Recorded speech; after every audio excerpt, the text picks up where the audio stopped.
న్యాయశాఖ మరియు మైనార్టీ శాఖ మంత్రి ఫరూక్ ఇలాకాలో రైతులకు యూరియా కష్టాలు మొదలయ్యాయి. నంద్యాల నియోజకవర్గంలోని గోస్పాడు మండలం జూలేపల్లి సంబవరం గ్రామాలలో టీడీపీ నాయకులు యూరియా గోడౌన్కు తాళాలు వేసుకుని రైతులకు యూరియాను ఇవ్వకుండా వారికి అనుకూలంగా ఉన్న తెలుగుదేశం పార్టీ నాయకులకు మాత్రమే యూరియాను అందిస్తున్నారని ఆ గ్రామ రైతులు వాపోతున్నారు.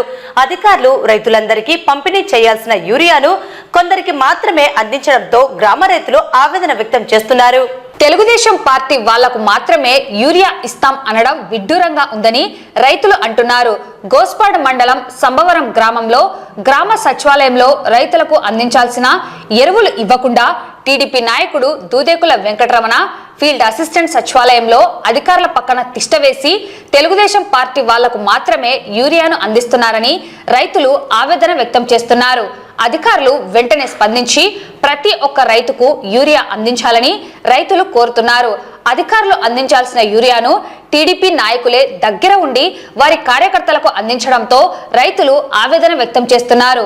ఇంతవరకు ఎప్పుడు కూడా ఇన్ని కష్టాలు ఎదుర్కోలేదని, రైతులను ఇబ్బందులు పెడితే మూల్యం చెల్లించుకోవాల్సి వస్తుందని రైతులు కూటమి ప్రభుత్వంపై మండిపడుతున్నారు. అంటే మరి వాళ్ళకి మిగతా కావాలంటే ఎట్లా నెక్స్ట్ ఫర్దర్గా అంటే రెండే అంటే వాళ్ళకి సరిపో ఉంటుంది కదా, ఎక్స్ట్రా అడుగుతున్నారు. గవర్నమెంట్ నుంచి సప్లై తక్కువ ఉంది సార్. ఒక్కొక్కరికి ఎకరాలు ఎక్కువ ఉన్నాయని ఒక్కొక్కరికి 10 ఇస్తే ఏం చేయలేము కదా, అందుకు అలా 2 ఇస్తున్నాం. వాళ్ళు ఏం చేస్తారో మనం చేయలేము. బయట ఎక్కువ రేటు ఉందంటే ఆడే తెచ్చుకోవాలి. అక్కడే తెచ్చుకోవాలి మేడం. షాప్స్